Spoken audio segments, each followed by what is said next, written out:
A paz seja com todos os irmãos da Igreja de Deus e também aos ouvintes da Santa Palavra de Deus. Vamos dar continuidade em nosso estudo, trazendo hoje o título A Terra que Mana Leite e Mel. Trazendo o verso áureo que está em Números capítulo 14, verso 24, onde diz: Porém, o meu servo Caleb, porquanto nele houve outro espírito, e perseverou em seguir-me, eu o levarei à terra em que entrou, e a sua descendência a possuirá em herança. Objetivo: destacar em breve leitura os fatos que culminaram na permanência do povo hebreu no deserto por 40 anos e nas provações que lhes sobrevieram em determinados períodos de sua história. Moisés morreu no pico do Monte Nebo, após contemplar de longe a terra da promessa, na qual não pôde entrar por causa das murmurações e dos pecados do seu povo. Moisés fora um grande profeta e guia de um povo de dura serviço, que irritava a Deus e por isso causou tanto mal que quase resultou em completa ruína enquanto estava prostrados no deserto. Êxodo capítulo 32, versos 9 e 10. Após todo o itinerário no deserto, os hebreus se viram desanimados quando os emissários retornaram de espiarem a terra de Canaã, esquecendo-se da palavra que Deus lhe jurara. Mas Deus recompensou a braveza e firmeza de dois dos enviados, Josué e Caleb. Esses dois não se fizeram culpados pelo desânimo e as murmurações do povo.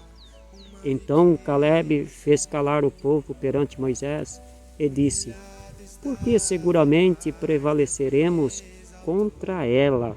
Números 13, versos 1 e 30. Israel saiu do Egito sob a liderança de Moisés e Arão, para habitar numa terra que emana leite e mel, a herança que Deus prometeu a Abraão e a sua descendência.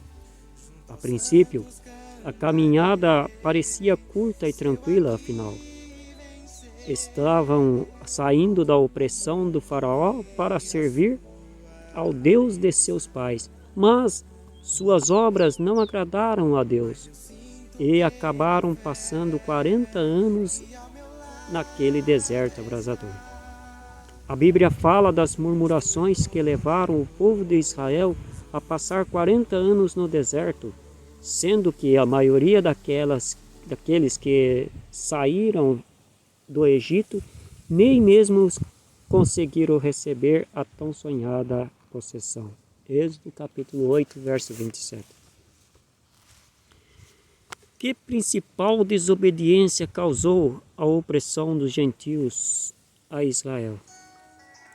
Deus ordenou que os israelitas não fizessem aliança com os povos habitantes da terra, porém essa ordem não foi atendida, e desses mesmos povos vieram as consequências.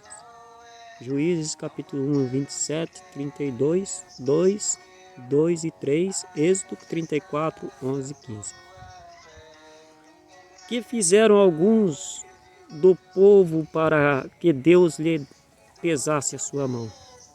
O pecado de rebelião e murmuração, além das dificuldades que naturalmente apareciam, levantaram-se pessoas que se opunham a Moisés e ao próprio Deus.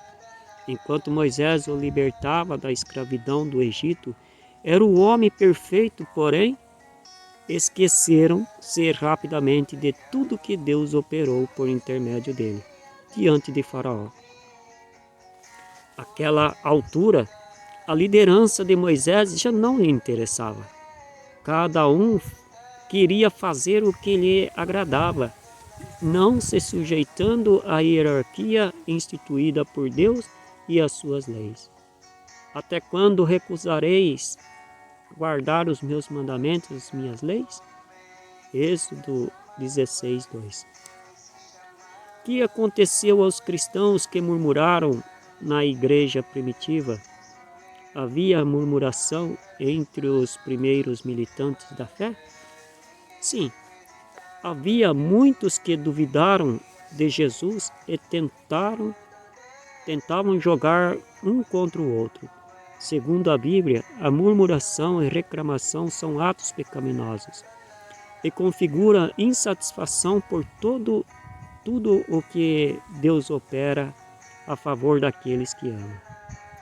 Isto é também como a própria ingratidão e pode depor contra os que não conhecem e nem se lembram de agradecer constantemente a Deus.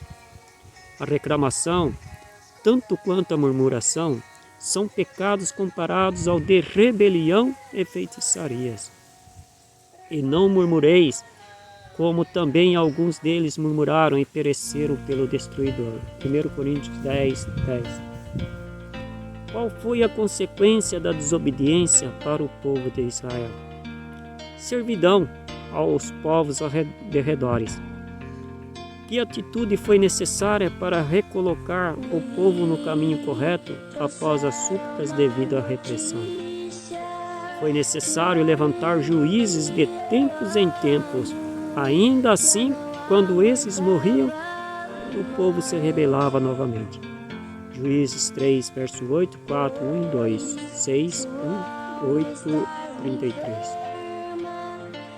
Nesse exemplo, vemos a importância da obediência às ordens de Deus para não atentarmos contra Cristo, porque já é tempo que comece o julgamento pela casa de Deus. E se primeiro começa por nós, qual será o fim daqueles que são desobedientes ao Evangelho de Deus? 1 Pedro 4,17. Que recomendou Paulo aos irmãos de Filipos? O cristão deve ser temente a Deus e não permitir que pensamentos ruins, murmurações, más conversações tomem conta da sua mente, corrompendo-lhes os bons costumes. Paulo recomendou aos filipenses que pensassem em tudo o que é verdadeiro, respeitável, justo, puro, tudo o que é amável e de boa fama. Diziam-lhes que ocupassem suas mentes no que há alguma virtude ou algum louvor. Nisto pensai. Filipenses 4:8, 1 Coríntios 15:33. Que Deus nos ajude e nos abençoe em nome de Jesus. Amém.